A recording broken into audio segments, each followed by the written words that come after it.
اگر نوجوان میری آج اس بات کو، شادی شدہ نوجوان اس بات پہ تھوڑا غور کریں گے تو انہیں نا دل ٹھنڈا کرنے کا موقع ملے گا۔ میں اتنا باعمل تو نہیں ہوں، لیکن لگتا ضرور ہے کہ یہ بات ذہن میں آئے گی نا آپ کے تو کچھ فائدہ دے گی۔ اللہ تعالیٰ آپ کو جزا دے۔ اب آپ بیٹھے رہیے، پیسے نہ لائیے گا، اللہ آپ کو خوش رکھے، اللہ تعالیٰ آپ کو برکت دے۔ اس کے بغیر بھی کام چلی جاتا ہے الحمدللہ، تو کوئی ایسا مسئلہ نہیں ہے۔ اس سے بھی تھوڑا سا بچنا چاہیے۔ جب آپ برسر اسٹیج پیسے دیتے ہیں نا اس طرح کر کے، تو پھر وہ بندہ نہیں اچھا لگتا جو نہ دے رہا ہو۔ تو اس لیے ماحول ایک جیسا رہنے دیں۔ کسی کی خدمت کرنا، وہ سارا کچھ کرنا، وہ سنت ہے، اس میں اختلاف نہیں، لیکن برسر اسٹیج نا استحصال ہونے لگ جاتا ہے۔ پھر غریب آدمی سامنے نہیں بیٹھتا، پیچھے ہو کے بیٹھتا ہے، کہنا میرے کو دتھی ہوندی تو میں بھی اگے بیٹھتا۔ اس لیے مہربانی فرمائے ان چیزوں سے اگر پرہیز ہو جائے برسر اسٹیج تو فائدہ ہوگا ملت۔ اللہ ہمیں توفیق عمل عطا فرمائے، آمین تو کہہ دے۔ میں بس بات سمیٹنے کی طرف آ رہا ہوں۔ حضرت ابو الحسن رحمۃ اللہ علیہ سے ایک شخص مصر سے ملنے گیا یا یمن سے ملنے گیا۔ اس نے 2-3 مہینے کا سفر کیا، حضرت کے دروازے پہ دستک دی، تعریف سن کے آیا۔ دستک دی تو اندر سے بی بی صاحبہ بولی، اماں جی کون ہے؟ طبیعت میں تلخی تھی، کون ہے دروازے پہ؟ نے کہا اماں جی میں حضرت کا عقیدت مند ہوں، تو بڑی دور سے آیا ہوں۔ تو اماں کہنے لگی تجھے بھی کوئی کام نہیں جس طرح انہیں کوئی کام نہیں، فارغ ہے تو بھی؟ کہتا ہے میں تو بڑا ذہن میں زاویہ بنا کے آیا تھا، ذائچہ سارا ٹوٹ گیا۔ کہا چلے اماں جی میں اب آ گیا ہوں تو مہربانی کریں بتا دے کہاں ہے؟ تو کہنے لگی وہ جنگل میں 10-12 فارغ لوگ اس کے پاس بیٹھے ہوں گے، اللہ اللہ ہو رہی ہوگی، تو بھی چلا جا بھائی، اور اب دروازہ نہ کھٹکھٹانا۔ وہ کہتا ہے کہ وہ میرے اندر سے وہ بات تو نکل گئی۔ میں نے کہا جس شخص کا گھر میں ہی کوئی حال نہیں، میں نے کیا عقیدت کر دیا، لیکن چلو آیا ہوں تو مل لیتا ہوں۔ کہتے میں نے جنگل کی طرف منہ کیا، شام ہو گئی تھی۔ میں نے دیکھا کہ حضرت ابو الحسن خرقانی شیر پہ بیٹھے ہوئے، شیر انہیں گھر چھوڑنے آیا۔ میرے اندر سے پھر بدگمانی نکلی۔ میں نے کہا دیکھو زوجہ قابو آتی نہیں، شیر پہ قبضہ کیا ہوا۔ اللہ تعالیٰ اپنے بندوں کو یہ کمال دیتا ہے۔ ترمذی کے لفظ ہیں اتقوا فراست المومن فإنہ ینظر بنور اللہ۔ نبی پاک علیہ السلام نے فرمایا مومن کی فراست قلبی سے ڈرو، وہ تو اللہ کے نور سے دیکھ لیتا ہے۔ مومن کس سے دیکھتا ہے؟ اللہ کے۔ فإنہ ینظر بنور اللہ، بے شک وہ اللہ کے نور سے دیکھتا ہے۔ فرماتے ہیں میرے دل کی بات جان گئے اور فرمانے لگے شام ہو گئی تھی، اللہ اللہ کرتے تو شیر مجھے کہنے لگا حضرت جی کو جانور تکلیف نہ دے، میں آپ کو گھر چھوڑ آتا ہوں۔ اور پھر فرمانے لگے میری بیوی بستر کی بڑی پاک ہے، پردے کی بڑی پابند ہے، غیر محرم کی جرت نہیں وہ میرے گھر کا دروازہ پھلانگ سکے، کھانا بھی وقت پہ دیتی ہے، بچوں کا خیال بھی کرتی ہے، بیچاری مجبور ہے، اس کی زبان میں تلخی، اگر میں نے چھوڑ دیا نا تو کوئی رکھے گا نہیں، رسوا ہو جائے، میرے بچوں کی ماں ہے، کہاں ٹھوکریں کھاتی پھرے گی۔ اور پھر فرمانے لگے سنو یہ جو میں شیر پہ بیٹھا ہوں تو اپنی بیوی کی وجہ سے بیٹھا ہوں۔ کہنے لگا حضور وہ کس طرح؟ فرمانے لگے میں اس بد زبان سے حسن سلوک کرتا ہوں تو اللہ نے یہ بے زبان مخلوق میری فرما بردار بنا دی ہے۔ میرے بھائی بچے کو اپنی گود میں بٹھائیں، اور جہاں آپ اس کو یہ سکھاتے ہیں نا کہ بیٹے پڑھ جاؤ گے تو پیسے کماؤ گے، جہاں اسے یہ سکھاتے ہو نا پڑھ جاؤ گے تو بہت اونچے اڑو گے، جہاں اسے یہ سکھاتے ہو نا یہ ہمارا گھر بڑا قریبی ہے اور یہ ہمارا دشمن ہے، تو بچہ 5 سال کا بھی اس گھر میں نہیں گھستا۔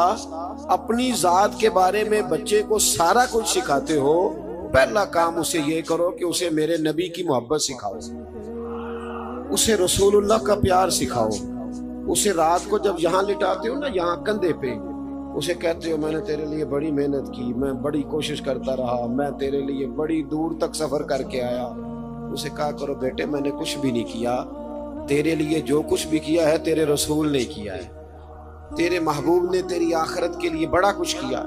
اپنے بچوں کو نبی پاک علیہ السلام کی محبت سکھائیں، ان کی گھٹی میں ڈالیں یہ بات۔ کیسے بگڑ گیا بچہ، کیسے غیروں کے ہتھے چڑھ گیا۔ البدایہ والنہایہ میں روایت ہے حضرت عباس نبی پاک علیہ السلام کے چچا ہیں، وہ کہتے ہیں میں اپنے بچوں کو گھر کے اندر بٹھا کے نا تو نبی پاک کی باتیں سنا رہا تھا۔ کون؟ خطیب صاحب کے ابا جی۔ حضرت عباس کہتے ہیں میں اپنے بچوں کو گھر میں بٹھا کے تو رسول پاک کی باتیں، میں حضور کے بچپن کی، حضور کے اخلاق کی، کردار کی، نبی پاک کے اٹھنے کی، بیٹھنے کی، میں بچوں کو باتیں سنا رہا تھا باتیں۔ فرماتے مجھے کیا خبر تھی کہ دروازے پہ کھڑے ہو کے میرے نبی پاک بھی میری باتیں سن رہے ہیں۔ حضور گزر رہے تھے گلی سے تو محبوب نے دیکھا کہ وہ باتیں کر رہے ہیں نبی پاک کی، بچوں کو بٹھا کے۔ والد، آپ یقین کریں، اماں جو چاہتی ہے بچوں سے کرا لیتی ہے، اماں جو چاہتی ہے بچوں سے۔ ایک جملہ میں نے بعد میں کہنا تھا، پہلے کہہ دیتا ہوں، اماں اگر چاہے تو بچے باپ کے فرما بردار ہوتے ہیں، اور اگر اماں چاہے تو بچے باپ کے، صحیح کہہ رہا ہوں؟ تو اگر اماں کے کہنے پر بچے ابا جی سے جھگڑا کر لیتے ہیں یا ابا جی کے قدم چوم لیتے ہیں تو اماں کے کہنے پر بچے درود و سلام نہیں پڑھیں گے؟ وہ صحابہ کے یا اہل بیت کے یا محبوب علیہ السلام کی شان میں کمی کرنے والے بے ادب سے بچیں گے نہیں؟ کیوں نہیں یہ چیزیں ہم سکھاتے؟ حضرت عباس رضی اللہ تعالیٰ عنہ کہتے ہیں بچوں کو گھر میں بٹھا کے نبی پاک کی عظمتیں سنا رہا تھا۔ حضور گلی سے گزر رہے تھے تو محبوب بھی کھڑے ہو گئے، حضور سننے لگے۔ فرماتے میرے نصیب دیکھو، پتہ نہیں کب سے حضور سن رہے تھے۔ جب باتیں مکمل ہو گئی نا، جب اس دن کا وہ سبق، اس دن کی وہ محفل تکمیل کو پہنچی تو محبوب نے دستک دی۔ کہتے ہیں حضور نے دستک دی، میں نے دروازہ کھولا تو حیران ہی رہ گیا، اللہ کی ساری رحمتیں میرے دروازے پر کھڑی تھی۔ فرماتے ہیں رشک کرنے لگا میں اپنے مقدر پر۔ محبوب اندر تشریف لائے، بیٹھ گئے تو محبوب نے سن بھی لیا، پھر بھی پوچھا چچا کیا کر رہے تھے؟ پوچھ لیا لیکن تصدیق کے لیے پوچھا کیا کر رہے تھے؟ عرض کی یا رسول اللہ صلی اللہ علیہ وسلم، یہ عبداللہ، یہ باقی بچے کہہ رہے تھے مصطفیٰ کی کوئی بات سنا ہے، تو محبوبہ آپ کے ہی تذکرے کر رہا تھا۔ حضرت عباس کہتے ہیں پہلے پوچھا پھر تصدیق فرمائی، کہنے لگے جو آپ کہہ رہے ہیں سچ کہہ رہے ہیں، میں بھی دروازے پہ کھڑا ہو کے سن رہا تھا، میں سن رہا تھا دروازے پہ کھڑے ہو کے، صحیح کہہ رہے۔ اب حضور نے رزلٹ کا اعلان کیا، تیرا بچہ کیسے ان کے پاس چلا گیا جو حضور کے علم غیب کا انکار کرتے؟ تو نے انہیں حضور کے علم کی بات بتائی نہیں؟ تیرا بچہ وہاں جا کے کیسے بیٹھ گیا؟ جو کہتے ہیں کہ معاذ اللہ تعالیٰ حضور کو تو اپنا نہیں پتا آخری وقت کیسا ہوگا، کہاں کیسے چلا گیا تیرا بچہ ان کے پاس جو صحابہ کرام کے بارے میں کمزور جملہ بول، جو اہل بیت نبوت کے بارے میں کمزور، کیسے چلا گیا؟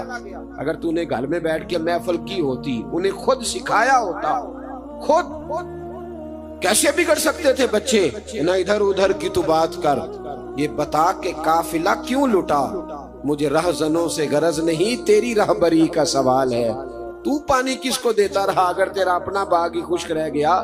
محبوب پاک علیہ السلام سے فرمانے لگے، نبی پاک علیہ السلام جناب عباس سے کہا میں نے سن لیا ہے اور میں اتنا خوش ہوا ہوں، سنو اب تمہیں ملے گا کیا؟ حضور کیا ملے گا؟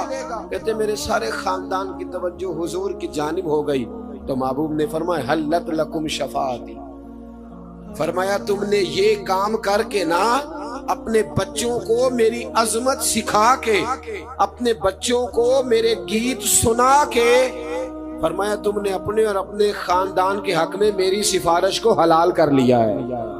فرمایا اب صبح قیامت میں تم سب کی سفارش کرا کے تمہیں جنت میں ساتھ لے کے جاؤں گا۔ بچوں کو رات کو بٹھایا کریں، میری بات سنیں جی، اللہ خیر کرے، ویڈیو آپ کو مل جائے گی انشاءاللہ تعالی، ایک بن جو رہی ہے۔ ہمارے ملک میں اور کچھ بنا نہیں بنا، ہم سارے کیمرہ مین تو بن ہی گئے ہیں۔ وہ پہلے نا اس طرح ہوتا تھا کہ کوئی کسی بزرگ سے ملتا تھا تو کہتا تھا جناب دعا کرنا، اب کوئی کسی بزرگ سے ملتا ہے تو کہتا ہے ادھر دیکھیا جا، فوٹو لینی ہے۔ او خدا کے بندو، دعا تو رہ ہی گئی۔ پہلے بزرگوں سے ملتے تو کہتے حضرت جی میرے لیے، اب کہتے حضرت جی ذرا امامہ سیدھا کر دو، فوٹو سیاح سے چھوڑے، کوئی فرض کفایہ تو ہے نہیں۔ یہ تو بڑی مشکل سے علماء نے اجازت دی، اور پتہ نہیں کیسے کیسے ہم کال ڈھونڈ کے لائے، جزیات